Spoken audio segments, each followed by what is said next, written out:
தூத்துக்குடியில் தேவாலய குருவானவர் திட்டியதால் மனமுடைந்த ஆசிரியை காலாவதியான மாத்திரையை சாப்பிட்டு தற்கொலைக்கு முயன்ற சம்பவம் அப்பகுதியில் பரபரப்பை ஏற்படுத்தியது.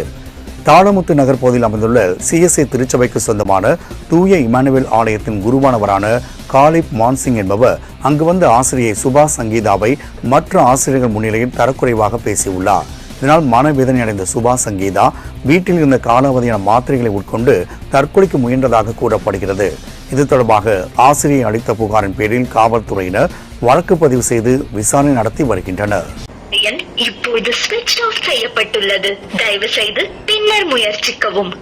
जिस नंबर से आप संपर्क करना चाहते हैं वह अभी स्विच्ड ऑफ है. कृपया कुछ समय पश्चात प्रयास करें. The number you are calling is currently switched off. இந்த காலத்துல நல்லத சொல்றவங்களே நாட்டுல கொஞ்சம் பேர் தான்டா. அனைவருக்கும் அன்பான வணக்கம். தற்பொழுது நீங்கள் கண்ட காட்சி பாத்தீங்கன்னா தூத்துக்குடி ஆசிரியர் திருமண்டலத்தில் தூத்துக்குடியில் உள்ள தாளமுத்து நகர் என்ற சபையில நடந்ததாக அனைத்து தொலைக்காட்சிகளிலும் ஒளிபரப்பானது. இது குறித்து நிறைய பேர் எனக்கு இந்த தகவலை அனுப்பி இதை குறித்து பேச சொன்னாங்க. ஆனாலும் இது ஒரு சென்சிட்டிவான விஷயம் அப்படிங்கறதுனால தீர விசாரித்து 6ஆம் தான் நம்ம இது குறித்து பேசணும்னு சொல்லி நான் காத்திருந்தேன். குறிப்பாக பார்த்தீங்கன்னா சம்பந்தப்பட்ட அந்த நபர் காலிப் மான்சிங் என்ற அந்த குருவானவரை தொடர்பு கொள்வதற்கு முயற்சி செய்தேன். ஆனால் அவருடைய தொலைபேசி பாத்தீங்கன்னா சுவிட்ச் ஆஃப்ல இருக்குது. அவர் பாத்தீங்கன்னா பேராயருடைய சாப்ளினாகவும் பணியாற்றுகிறார். அப்போ பாத்தீங்கன்னா அவருக்கு சற்று அதிகமான பொறுப்புகள் இருக்கும். குறிப்பாக பாத்தீங்கன்னா அங்க இருக்கின்ற அந்த நிர்வாகிகளுடைய தொடர்பு நேரடியாக இருக்கும். இன்னொரு விஷயமும் இதுல பாத்தீங்கன்னா சொல்லப்படுகிறது. குறிப்பாக அந்த தாளமுத்து நகர் என்பது கடந்த நிர்வாகத்தினுடைய கண்ட்ரோல்ல இருக்கும் பொழுது அங்க பாத்தீங்கன்னா சில விஷயங்கள் நடந்திருக்குது. சோ அதனால ஒருவேளை கடந்த நிர்வாகத்தினர் தற்பொழுது மாற்றப்பட்டு புதிதாக பாத்தீங்கன்னா ஒரு நிர்வாகத்தினர் வந்திருக்காங்க. எனவே இவர் பாத்தீங்கன்னா இந்த பிஷப் சாப்ளின் எல்லாம் வர்றவங்க பாத்தீங்கன்னா நிச்சயமாக அங்க ஆளும் கட்சியினராக இருக்கிற அந்த ஆசை பெற்ற நபராகத்தான் இருப்பார். அப்படி இருக்கும் பொழுது பாத்தீங்கன்னா ஒருவேளை இவர் பாத்தீங்கன்னா வேண்டுமென்றே இந்த வழக்கில் சிக்க வைக்கப்பட்டிருக்கலாமோ என்று தெரிந்தவர்கள் என்பறாங்க சந்தேகப்படுகிறார்கள். சோ எனவே பாத்தீங்கன்னா எதுவாக இருந்தாலும் ஒரு ஆயர் இது போன்ற சம்பவத்தில் அகப்பட்டிருப்பது நிச்சயமாக அவருடைய நற்பெயருக்கு ஒரு பெரிய ஒரு களங்கத்தை தான் விளைவிக்கிறது. நடந்தது என்ன என்று நமக்கு தெரியாது. ஆனாலும் பாத்தீங்கன்னா கண்டித்ததாக தான் இருக்காங்க. கண்டித்ததுனால பாத்தீங்கன்னா அந்த குறிப்பிட்ட அந்த பெண்மணி காலாவதியான மாத்திரைகளை உண்டு தற்கொலைக்கு முயற்சி செய்தார்னு சொல்றாங்க. நல்ல வேளையாக வேறு வகையான பாலியல் சம்பந்தமான டார்ச்சர் கொடுத்தாருன்னு சொல்லி வராம இருப்பது நல்லது என்று நாம் நினைத்துக் கொள்வதுதான் இதுல பாத்தீங்கன்னா பெருமைப்படத்தக்க ஒரு விஷயம் நான் நம்புறேன். ஏன்னா பாத்தீங்கன்னா ஆயர்களை அதிகமாக டேமேஜ் பண்றது அந்த விஷயம் தான். பெண்கள் சவகாசம், அடுத்தது பாத்தீங்கன்னா பண பிரச்சனை, இந்த ரெண்டு தான் பாத்தீங்கன்னா அவர்களை அவருடைய வாழ்க்கையை முற்றிலுமாக சீரழிக்கக்கூடியது. சோ அதனால அது போன்ற சம்பவங்கள்ல சிக்காம திட்டினாரு, அதனால மனம் உடைச்சிட்டேன்னு சொல்றாங்க. ஆனாலும் பாத்தீங்கன்னா கண்டிக்கும் ஆசிரியன் கரையேற்றி விடுவான்னு சொல்லுவாங்கல்ல, அது போல கண்டிக்கும் ஆசிரியர் மட்டுமல்ல கண்டிப்பாக இருக்கின்ற ஆயர்களும் நிச்சயமாக விசுவாசிகளை மோட்ச கரையை நோக்கி செல்ல வைக்கிறான்னு தான் நான் சொல்லுவேன். ஏன்னா பாத்தீங்கன்னா கடைசி காலங்கள்ல தங்கள் சுய இச்சைக்கேற்ற போதகர்களே என்ன பண்ணுவாங்க மக்கள் தெரிந்து கொள்வாங்கன்னு தான் பைபிள் சொல்லுது. சோ அதனால இந்த காலங்கள்ல கண்டிப்பான ஊழியர்கள் கண்டிப்பான ஆயர்களுக்கு பாத்தீங்கன்னா நிச்சயமாக நிறைய கன்னிகள் வரத்தான் செய்கிறது. சோ எது எப்படி என்று தெரியவில்லை.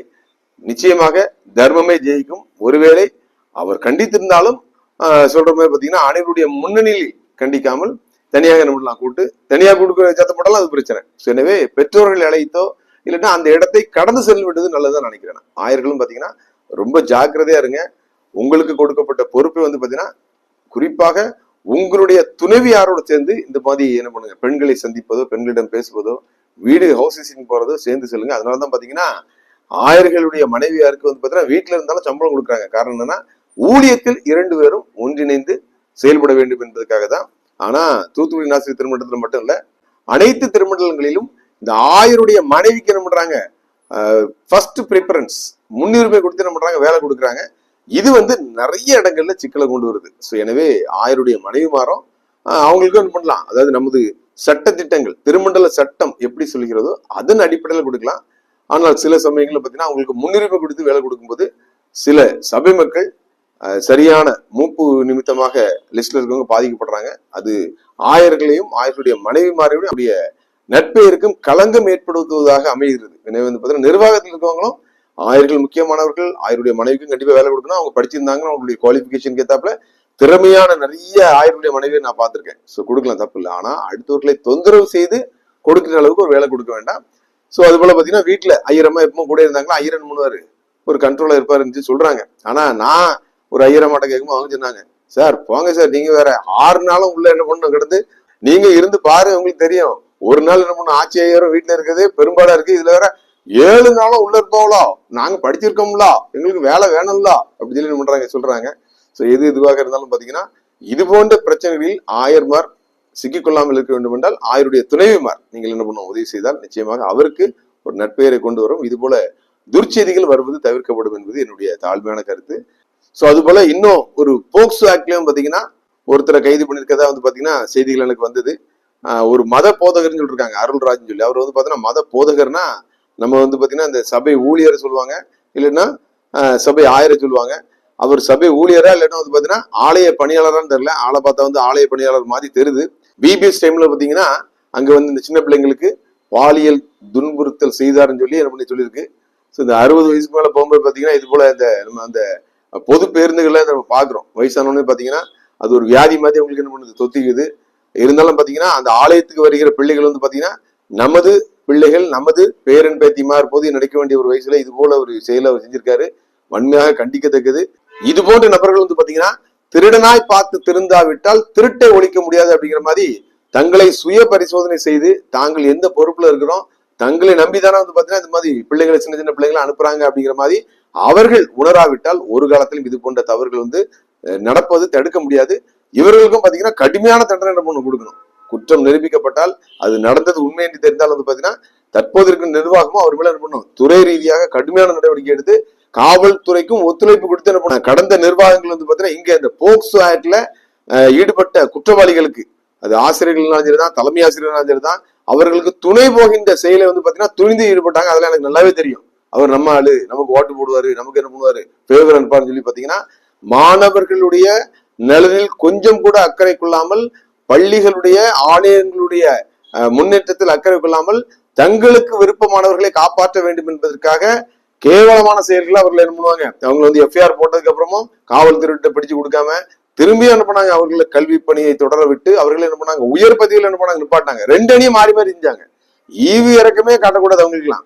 எப்படி அரபு நாடுகள்ல பாத்தீங்கன்னா கடுமையான தண்டனைகள் கொடுக்காங்களோ அது போல பாத்தீங்கன்னா பண்ணோம், இவர்களே என்ன பண்ணும், ஆமா கட்டிங் பண்ண வேண்டியதான், கட்டிங் பண்ணி என்ன பண்ணும் அனுப்பிடணும். ஆனா பாத்தீங்கன்னா இவர்கள் அவர்களுக்கு என்ன பண்ணாங்க, துணையா போனாங்க. இதெல்லாம் வெட்கக்கேடானது. பேராயர்கள் மேலே குற்றச்சாட்டு என்ன பண்ணுது நிறைய இடத்துல வந்துருது. இந்த கோயம்புத்தூர்ல பாருங்க, ஒருத்தர் அடுத்தவன் பொண்டாட்டியை கல்யாணம் கட்டி வச்சுக்கிட்டு வெக்கமே இல்லாம என்ன பண்றாரு, ஊர் சுத்திட்டு இருக்கான். அந்த ஊருக்காரனை பார்த்துட்டு என்ன பண்றான், அவருக்கு மாலை மரியாதை போட்டுட்டு இருக்கான். சோ இது போல ஈனப்பிறவிகள் பாத்தீங்கன்னா பேராயராக ஆயராக வரும்பொழுது முதல்ல என்ன பண்ணும், கட் பண்ணிடலாம். நம்ம தூத்துக்குடி நாசிய திருமணத்தெல்லாம் 1% கூட வர விடக்கூடாது. ஒரு ஆள் என்ன பண்ணிட்டு இருக்காரு, ட்ரை பண்ணிட்டு இருக்காரு, அவர் மேல பாலியல் குற்றச்சாட்டம் இருக்குது. நான் சரியான நேரத்தில் என்ன பண்ணுவேன், வெளிப்படுத்துவேன். எனவே எந்த தயவு தாட்சியம் இல்லாமல் இது போல பாலியல் பிரச்சனைகள், பண பிரச்சனைகள் ஈடுபடுகின்ற ஆயர்கள் மேலும் மற்ற நிர்வாகிகள் ஒரு நல்ல ஒரு நிர்வாகி வேணும். யாருன்னா ஒரு நியாயமான ஒரு சர்வாதிகாரிங்க வேணும்.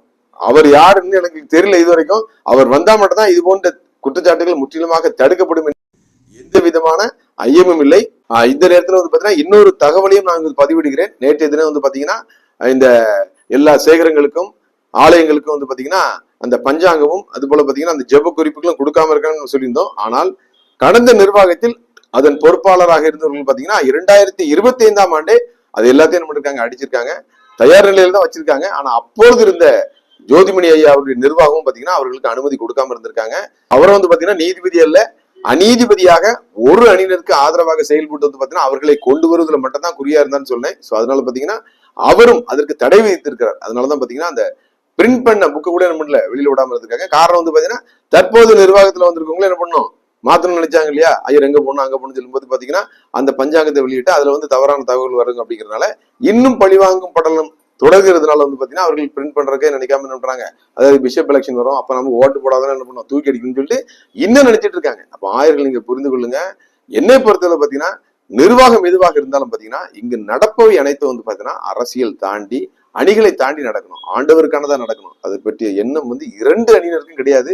மாறி மாறி தங்களை நிலைநிறுத்திக் கொள்வதற்காகவும் தாங்கள் அந்த பதவியில் ஒட்டி கொண்டு பழிவாங்க வேண்டும், தாங்கள் என்ன பண்ணும், போற இடத்துல சால்வை வாங்கிட்டு சாப்பாடு வாங்கிட்டு என்ன பண்ணும், சந்தோஷமா இருக்குன்னு நினைக்கிறேன். தவிர திருமண்டலத்தை குறித்த ஒரு அக்கறை கூட இவர் 2 பேருக்கும் கிடையாது. இவர்கள் என்ன பண்ணும், கண்டிப்பாக துடை தெரியப்பட வேண்டும். குறிப்பாக பாத்தீங்கன்னா அதற்கு இருக்கின்ற ஒரே வழி தற்பொழுது பேராயர் தேர்தல். அதை எதிர்நோக்கி தூத்துக்குடி நாசிரியர் திருமண்டலம் காத்திருக்கிறது. ஆயர்கள் தயவு செய்து புரிந்து கொள்ளுங்கள். நான் ஏற்கனவே ஒரு கதை ஒன்று சொல்லியிருக்கேன், உங்களுக்கு ஞாபகம் இருக்குன்னு நினைக்கிறேன். ஒரு நல்ல ஒரு பழக்கடை, ஆவிக்குரிய கனிகள் நிறைந்த ஒரு கடையை பாத்தீங்கன்னா கர்த்தர் ஆயர்களை நம்பி பொறுப்பாக கொடுத்திருக்கிறாரு. அப்பொழுது அங்க ஒரு 2 குரங்கள் என்ன பண்ணுது, சண்டையிட்டு கொண்டு அந்த பழக்கடையை நாசம் செய்கிறது. காவலாளியாக கொடுக்கப்பட்ட ஆயர்கள் தங்கள் கரங்களில் உள்ள அதிகாரத்தை வைத்து ஆவிக்குரிய பலத்தால அந்த குரங்குகளை துரத்தி அந்த பழக்கடையை காப்பாற்ற வேண்டும். அப்படி அந்த பழக்கடையை காப்பாற்றினால்தான் இங்கிருக்கின்ற அந்த ஆன்மாக்களுக்கு ஒரு நல்ல சத்தான ஆவிக்குரிய பழங்கள் கிடைக்கும். ஆனால் இவர்கள் அதை மறந்துவிட்டு இந்த குரங்குகளோடு தாங்களும் இணைந்து கொண்டு இந்த பழக்கடையை, இந்த ஆவிக்குரிய பழக்கடை என்ற திருச்சபையை, திருமண்டலத்தை நாசம் செய்து கொண்டிருக்கிறார்கள். ஆனாலும் கர்த்தர் சிலர் ஆயர்களை முன்குறித்திருக்கிறார். அணிகள் சார்பில்லாத ஆண்டவரை சார்ந்து நிற்கின்ற ஆயர்களை நமக்கும் கண்ணார காட்டி கொண்டிருக்கிறார். அவர்கள் வந்தால் மட்டும்தான் இந்த திருமண்டலங்கள் தூய்மையான திருமண்டலமாக மாறும். எந்த முகதாட்சியமும் இல்லாமல் ஆயர்களுக்கும் ஆசிரியர்களுக்கும் அனைவருக்கும் நீதி நேர்மை செய்ய முடியும். அப்படி செய்தால் மட்டும்தான் இந்த திருமண்டலங்கள் காப்பாற்றப்படும். இல்லை என்றால் அழிவின் விளிம்பில் இருக்கின்ற சிஎஸ்ஐ திருமண்டலங்கள், தூத்துக்குடி ஆசிரியர் திருமண்டலங்கள் போன்றவை பாத்தீங்கன்னா இனிமேல் ஆண்டவரே வந்தாலும் காப்பாற்ற முடியாது என்பதுதான் யதார்த்தமான உண்மை. எனவே திருச்சபை மக்களே, திருமண்டல மக்களே, ஆயர் பெருமக்களே, தேர்ந்தெடுக்கப்பட்ட டிசி பெருமக்களே, சிந்தித்து செயல்படுங்கள். அனைவருக்கும் நன்றி. சொல்றவன் சொந்த வாழ்க்கைய பத்தி எல்லாம் கிளறி பார்க்காதே. அவன் சொல்றதுல அறிவுக்கு பொருத்தமா இருந்தா நடங்க.